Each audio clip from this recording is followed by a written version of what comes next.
உலகப் போர் முடியும் வரை போராட்டம் நடத்த அனுமதி கோரிய வழக்கில் மனுதாரருக்கு 50,000 ரூபாய் அபராதம் விதித்து மெட்ராஸ் உயர்நீதிமன்ற மதுரை அமர்வு உத்தரவிட்டுள்ளது.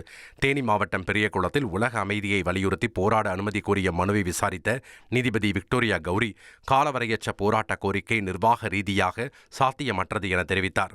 மேலும் அம்பேத்கர் மற்றும் முத்துராமலிங்க தேவர் ஆகியோரை நீதிமன்றத்திலேயே சாதிய தலைவர்கள் என இழிவாக பேசிய மனுதாரரை கண்டித்த நீதிபதி, குறிப்பிட்ட இடத்தில்தான் போராடுவேன் என பிடிவாதம் பிடிக்க யாருக்கும் உரிமை இல்லை என கூறினார்.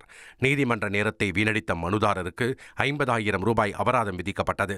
அபராத தொகையை அரசு பள்ளிக்கு வழங்கவும், தவறினால் 1 நாள் சிறை தண்டனை அனுபவிக்கவும் உத்தரவிட்டார். 1,27,00,000 மனங்களை வென்ற தந்தி டிவி யூடியூப் சேனல். தவிர்க்க முடியாத தம்ப்நெயில்ஸ், கலக்கலான கான்டென்ட்ஸ். நீங்களும் இந்த குடும்பத்தில் இணைய இப்பவே சப்ஸ்கிரைப் பண்ணுங்க. அசுரபலம் கொண்ட எங்கள் டிஜிட்டல் கரங்களில் உங்கள் விளம்பரங்களை சேர்க்க வாட்ஸ்அப் பண்ணுங்க. 8939888838. Email advtthanditv@dttv.in.